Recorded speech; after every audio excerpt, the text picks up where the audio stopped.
Greetings and welcome to the 2022 Career Services Resume Workshop.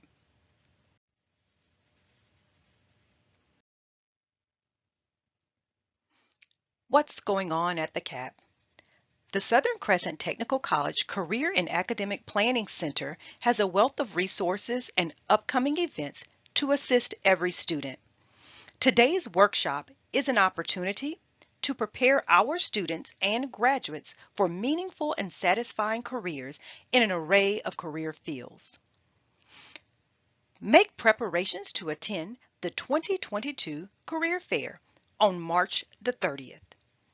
Visit www.sctech.edu/career-fair for the most up-to-date list of employers attending this year's event.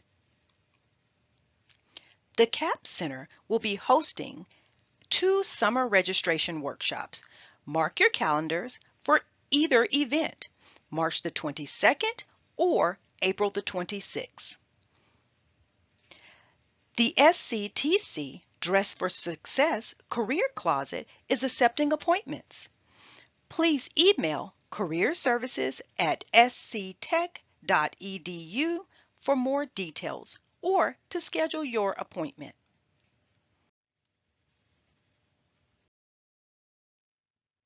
What exactly is a resume?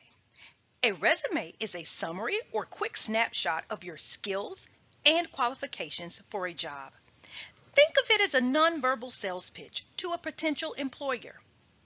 It's a formal document that you, as a job applicant, create to provide a record of your knowledge, education, experience, and skills for a specific position or sometimes for a general career path. A curriculum vitae, or CV, as it is sometimes referred to, is used rather than a resume. This is used in some academic, medical, and scientific professions. If a CV is required in the United States, most employers will specify. However, please contact that employer's Human Resources Office to ask questions when in doubt. Typical parts of a resume include the header, your name and contact information.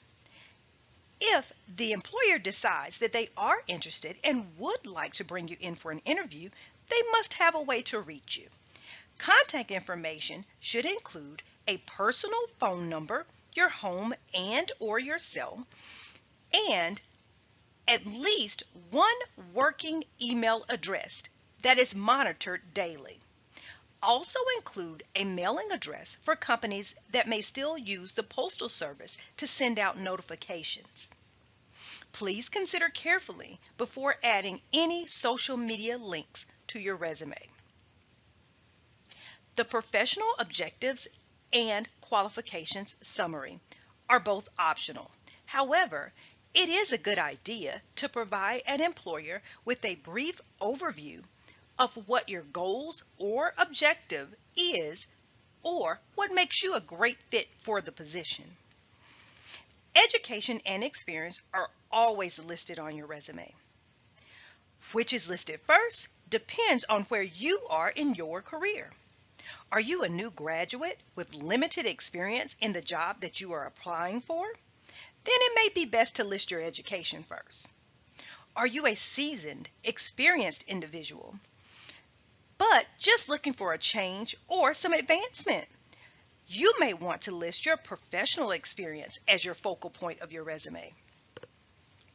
Many of us have skills, accomplishments, and community service experience that don't necessarily fit into the category of education or professional work experience. Your resume is a great place to highlight these items as well. Have you won any awards? Do you speak multiple languages? Here is your opportunity to brag on yourself just a little. Finally, references. Sometimes references are added to the end of a resume, but some job seekers choose to wait until they are requested by the employer. Either way, every job seeker should have an up-to-date list of 3 to 4 professional references. When considering those you will use as references, be sure to consider choosing individuals that can provide potential employers with the best insight into your work ethic and career experience, such as a colleague, teacher, or instructor, an advisor, or a former supervisor. For personal references, consider individuals that can attest to your character or even your personality, such as community leaders, coaches, or business acquaintances. Be sure to notify all references prior to providing their names and contact information to any potential employers. Never choose references that have only limited knowledge of you and limited casual interactions with you. Never choose individuals that you have any concern about their ability or their willingness to respond to phone calls or emails from your potential employers. And never select individuals as references if you have any doubt that they will display the utmost professional demeanor when they are contacted, as this could reflect negatively on you as a candidate. What stands out about you? What sets you apart from the rest? Employers want to know, and your resume is your first chance that you have to convey this message. The sample resumes here are just 3 examples of resume styles. With Julia Smith, we see a functional resume style. You will notice that her education is placed before her work experience to highlight her academic accomplishments and recent graduation. When building a functional resume, you will list your education, skills, and certifications first to show how you can use them in a paid position or how they relate to the career field in which you desire to work. John Smith's resume is an example of a chronological resume. This is often the most common resume format used for those with established careers. As the name suggests, each section lists the present item in chronological or date order. This type of resume is ideal for those with a solid, gap-free work history that is reasonably in line with the type of job that they are applying for. Lastly, we see Ann Smith's targeted resume. A targeted resume can be chronological, functional, or a combination of both, but it's more targeted specifically to the position for which you are applying.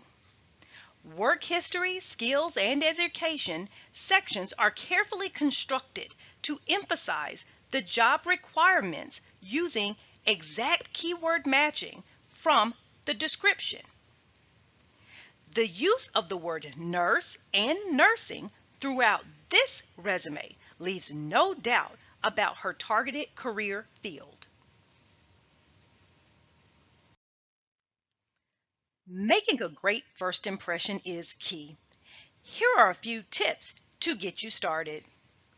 Be punctual for every interview. Use GPS to map your destination in advance, and make sure to plan ahead for issues like traffic or parking that may slow you down. Dress for the job you want. Yes, having at least one power suit or interview outfit is still a great idea.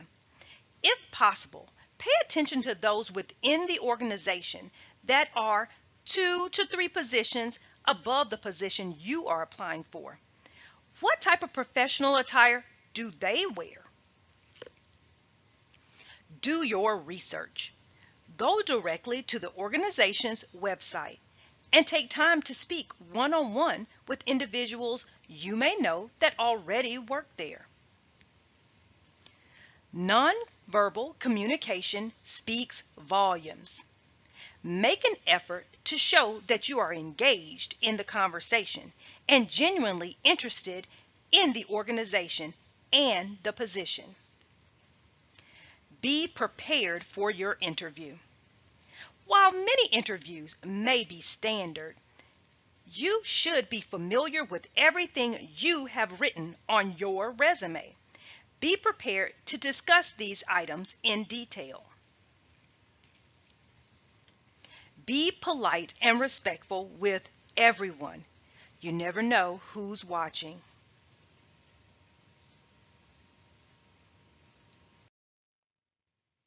No matter the career, job, or organization, we should all aim to make a great first impression.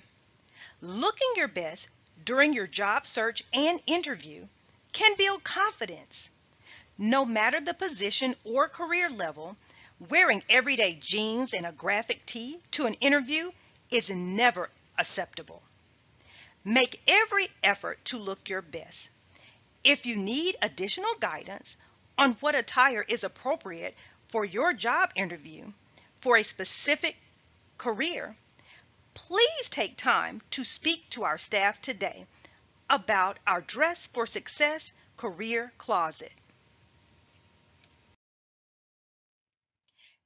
The SCTC Career Services team is here to help students and alumni navigate today's workforce. Please take the time to reach out to us via phone or email with any questions you may have. I hope that today's resume workshop brings you one step closer to the words, "You're hired." Thank you.